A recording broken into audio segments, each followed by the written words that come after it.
Hello મિત્રો, નમસ્કાર. આજે આપણે એકદમ ટેસ્ટી ચટાકેદાર પુલાવ અને કઢી બનાવીશું. સાથે દહીં મમરી ખાવાની તો બહુ જ મજા આવે છે.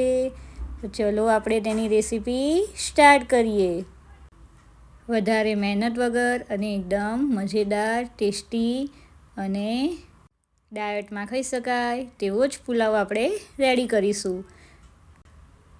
તેની માટે આપણે એક બાઉલ ચોખાને વોશ કરીને પલાળીને 2 કલાક રાખી દેશું. ત્યારબાદ આપણા મનગમતા વેજીટેબલને કટ કરી લેશું. આના સિવાય તમે કોઈ પણ પુલાવમાં વેજીટેબલ એડ કરવું હોય તો કરી શકો છો. ત્યારબાદ આપણે 2 ટેબલસ્પૂન જેટલું ઘી લેવાનું છે. અહીંયા આપણે પુલાવને હેલ્ધી બનાવવાનું છે, તેથી ઓઇલનો યુઝ કર્યો નથી. ત્યારબાદ તેમાં જીરા હિંગનો વઘાર કરીને કાજુ અને સિંગદાણાને એડ કરીશું.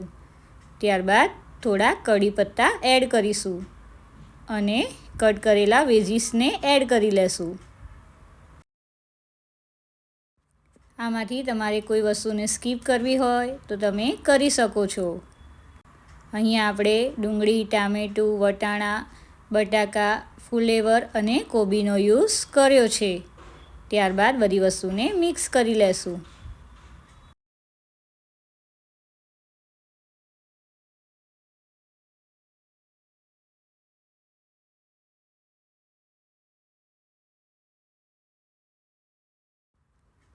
આ રીતે આપણે બધા વેજીટેબલને એડ કરીશું. ત્યારબાદ તેને મિક્સ કરી લેશું.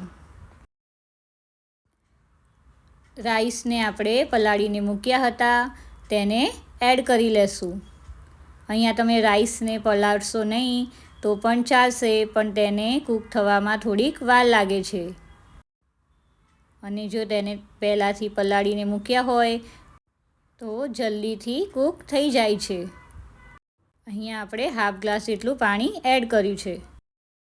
ત્યારબાદ તેમાં સ્વાદ પ્રમાણે મરચું એડ કરીશું. અહીંયા મરચાંનો યુઝ ઓછો જ કરવાનો છે, કારણ કે આપણે લીલું મરચું એડ કરેલું છે. ત્યારબાદ તેમાં થોડુંક મીઠું એડ કરીશું, થોડુંક ધાણા જીરું એડ કરીશું અને મિક્સ કરી લેશું.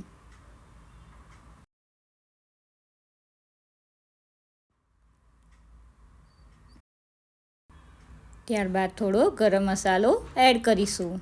ગરમ મસાલો એડ કરવો ઓપ્શનલ છે. ત્યારબાદ તેને 5 મિનિટ કૂક થવા દેશું. ગેસની આંચ આપણે મીડિયમ ટુ લો રાખવાની છે. વચ્ચે વચ્ચે ચેક કરતા રહેશું કે આપણા રાઈસ કૂક થઈ ગયા છે કે નહીં. 5 થી 7 મિનિટ આપણે તેને કૂક કરી લેશું. ત્યારબાદ તેમાં થોડી કોથમીર સ્પ્રિંકલ કરીશું. શિયાળામાં કોથમીર ખાવી બહુ સારી હોય છે, જેથી તેને નાખવામાં કંજુસાઈ કરતા નહીં. અને ગરમા ગરમ પુલાવને હવે સર્વ કરીશું. ડેકોરેશન માટે થોડીક દાડમના દાણા એડ કર્યા છે, એ ઓપ્શનલ છે.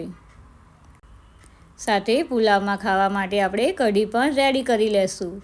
એક પેનમાં 1 ટેબલસ્પૂન જેટલું ઓઇલ એડ કરવાનું.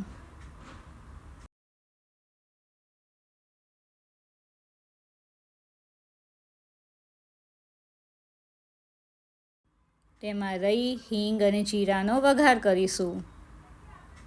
સાથે સાથે આપણે 1 ટેબલસ્પૂન જેટલો ચણાનો લોટ એડ કરીશું અને તેમાં થોડીક છાશ એડ કરીને એકદમ બેટર પતલું રેડી કરી લેશું.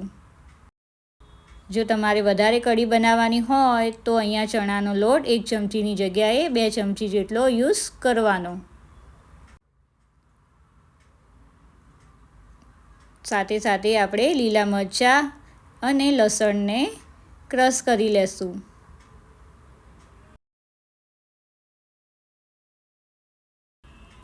આ રીતે લમ્સ રહે નહીં તે રીતે આપણે તેને મિક્સ કરી લેશું.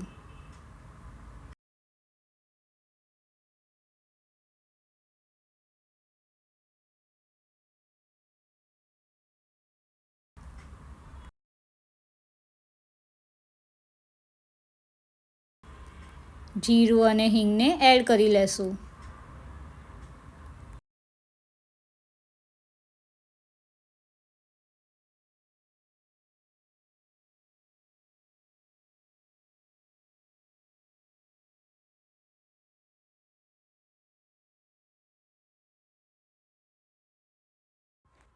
ત્યારબાદ તેમાં ક્રશ કરેલા લીલા મરચાં અને લસણને એડ કરીશું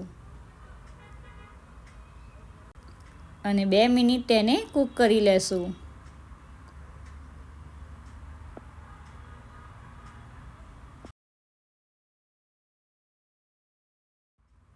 ત્યારબાદ આપણે ચણાના લોટના બેટરને એડ કરી દઈશું અને તેમાં બટર મિલ્ક એડ કરીશું. છાશનું પ્રમાણ તમે તમારા કઢીની ક્વોન્ટિટી પ્રમાણે રાખી શકો છો. જો તમારે વધારે કઢી બનાવવાની હોય તો છાશનું પ્રમાણ થોડુંક વધારે રાખવાનું. ત્યારબાદ તેમાં થોડુંક પાણી એડ કરીશું. અહીંયા આપણે ખાટી છાશનો યુઝ કર્યો હોવાથી થોડુંક પાણી એડ કર્યું છે. ત્યારબાદ તેમાં થોડા કઢી પત્તા એડ કરીશું. અહીંયા આપણે કઢી પત્તાને વઘાર કર્યા પછી જ એડ કરવાના છે, જેથી તે બળી જાય નહીં અને સ્વાદ પણ એનો સારો આવે. ત્યારબાદ આપણે સ્વાદ પ્રમાણે મીઠું એડ કરીશું. આ રીતે આપણે તેને મિક્સ કરતા રહેશું અને ગેસની આંચ અહીંયા આપણે ફૂલ જ રાખવાની છે. જ્યાં સુધી કઢી સરખી રીતે ઉકળે નહીં ત્યાં સુધી આપણે આ રીતે મિક્સ કરતા રહેવાનું છે.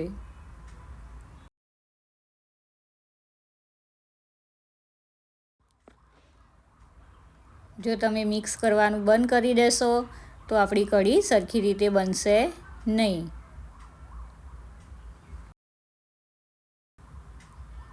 આ રીતે આપણે તેને સરખી રીતે ઉકાળી લેવાની છે.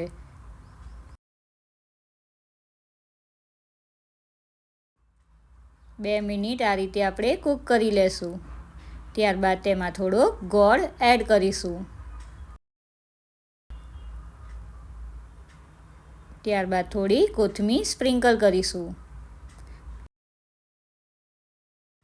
કોથમીર એડ કરવાથી કઢી એકદમ મજેદાર લાગે છે અને એકદમ દેખાવમાં પણ મસ્ત લાગે છે. ત્યારબાદ ગરમા ગરમ પુલાવ સાથે કઢીને સર્વ કરીશું. બન્યું છે ને એકદમ મજેદાર, જોઈને જ ખાવાનું મન થઈ જાય તેવું. ડાયટ ફૂડમાં આ વસ્તુ ખાવાની મજા આવે છે અને જલ્દીથી બની જાય છે. રોજ એકના એક વસ્તુ ખાઈને બોર થયા હોય તો આ રીતે પુલાવ, કઢી અને રાયતું જરૂરથી ટ્રાય કરજો. અહીંયા મેં દહીંમાં બ્લેક સોલ્ટ અને મમરીનો જ યુઝ કર્યો છે. આ રીતે ખાવાની બહુ જ મજા આવે છે. એકદમ ચટાકેદાર બને છે અને રોજ એકના એક સબ્જી અને દાળ ફ્રાય જીરા રાઈસ ખાઈને થાક્યા હોય તો આ રીતે નવી રેસીપી ટ્રાય જરૂરથી કરજો. વિડીયો ગમ્યો હોય તો લાઈક કરવાનું ભૂલતા નહીં. Thank you. Subscribe my channel and join Cooking with Disha. Wow!